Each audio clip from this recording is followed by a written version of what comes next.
Je vais passer un moment très bref et je vais aller droit au but pour te dire exactement la chose qui a changé la donne. Une fois que j'ai compris cela, mon entreprise a explosé. Et si tu comprends cela, la seule chose qui va se passer pour toi, c'est que tu vas m'écrire d'ici quelques mois pour me dire, eh bien, merci. Et probablement, tu vas m'envoyer un chèque. La chose que beaucoup d'entrepreneurs ne comprennent pas, c'est comment est-ce qu'un tunnel de vente fonctionne.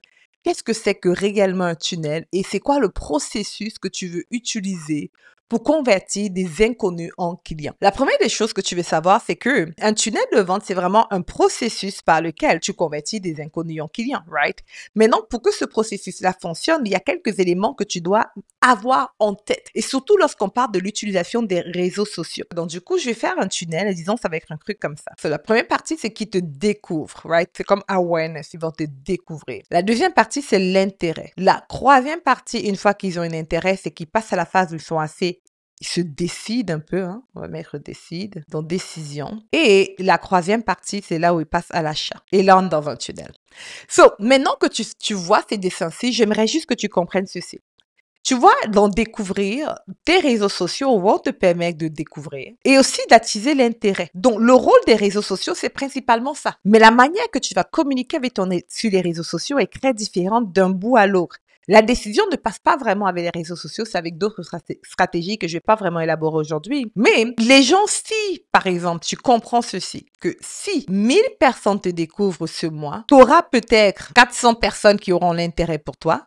Hein, exemple. Décision, t'es chanceux, t'as peut-être 100 personnes qui prennent la décision de te suivre, qui t'aiment bien, etc. Et dans l'achat, disons que tu auras à peu près 20 acheteurs.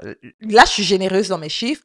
Mais je veux que tu comprennes ici que le nombre de ventes que tu auras à la fin du mois est proportionnel au nombre de personnes qui vont te découvrir ici. Maintenant, l'erreur avec beaucoup d'entrepreneurs, c'est quoi? C'est qu'il n'y a pas assez de personnes qui les découvrent. Donc, du coup, ils ne comprennent pas que pour que je puisse grandir, pour que mon activité puisse aller de l'avant et que je puisse atteindre un chiffre d'affaires de 100 000 $, de 200 000 $, de 300 000 $, peu importe c'est quoi le chiffre d'affaires, j'ai absolument, c'est essentiel, ce n'est pas bien, mais essentiel pour moi que les personnes me découvrent tous les jours. Si les personnes ne te découvrent pas tous les jours, ce qui va se passer, c'est que tu auras le sentiment de ne pas évoluer. Tu n'auras même pas le sentiment, c'est que tu ne vas juste pas évoluer. Ton activité ne va pas évoluer. À un moment donné, tu vas sentir que ça stagne, right? Que ça bloque, qu'il y a un plafond de verre. Mais la raison pour laquelle il y a ce plafond de verre, c'est simplement parce que tu n'as pas suivi un principe. Et le principe est simple. Il faut que de nouvelles personnes te découvrent pour pouvoir acheter. Donc, du coup, ton focus, c'est combien de personnes doivent me découvrir. Maintenant, voici le grand secret que lorsque moi, j'ai mis le doigt dessus, tout a changé pour moi. Il y a beaucoup de choses que tu peux mettre en place, que tu peux mettre en œuvre pour avoir des ventes. Il y a beaucoup de choses que tu dois faire. Il y a beaucoup de choses que tu peux faire pour avoir une entreprise à succès. Mais voici la chose que si tu te concentres dessus, tu auras juste des résultats exceptionnels. Regarde ça. Dans le dessin que je te montre ici, il y a deux composantes importantes que les gens puissent te découvrir. Ça, c'est une composante extrêmement importante que les gens te découvrent. La deuxième composante importante, c'est qu'ils achètent. Les deux sont proportionnels. L'erreur que je faisais beaucoup, c'est que je me concentrais sur les ventes. Avoir des ventes, avoir des ventes. Ce n'est pas mauvais, mais ce qui est mauvais là-dedans, c'est que tu te concentres sur une data que tu ne maîtrises pas. Ça veut dire que si je veux augmenter le nombre de ventes, l'une des choses les plus simples d'après moi, c'est de simplement augmenter le nombre de personnes qui me découvrent. Maintenant, qu'est-ce que ça veut dire tout ça? Ça veut simplement dire que tous les jours, on a juste un focus. On n'en a pas 10 000, on n'a pas 100 000, on a juste un focus. Et ce focus, tous les jours, c'est le nombre de leads. Avoir suffisamment de personnes qui entrent dans notre univers et qu'on garde contact avec eux. Tous les jours.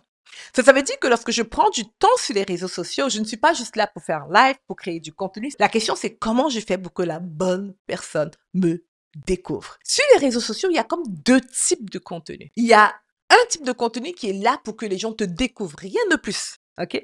Mais il y a le deuxième type de contenu, si on revient sur ma pyramide rapidement, c'est que les personnes aient de l'intérêt pour toi. Donc, au-delà de te découvrir, il faudrait qu'il y ait de l'intérêt pour toi. Et les deux se passent sur les réseaux sociaux, du moins c'est plus facile sur les réseaux sociaux.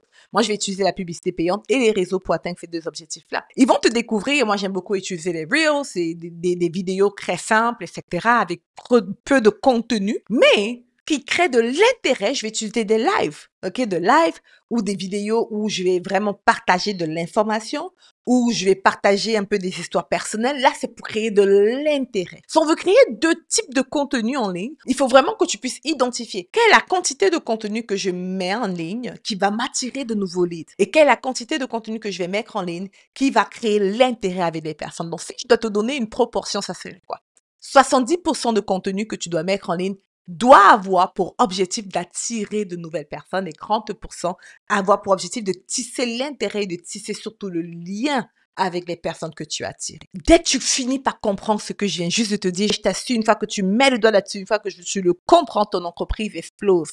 Et j'ai envie que ton entreprise explose. Avoir une entreprise à succès ne s'appuie pas sur plein de trucs, plein d'informations et plein de choses. Une entreprise à succès s'appuie sur les principes spécifiques qui marchent. Ça fonctionne de manière vraiment scientifique. Une fois que tu comprends comment ça marche, tu le fais encore et encore, ton entreprise explose. Retiens que si tu te concentres tous les jours à attirer des leads qualifiés, ou du moins juste des leads régulièrement, ton entreprise va grandir. Ça, c'est le secret pour une entreprise qui génère des millions de dollars.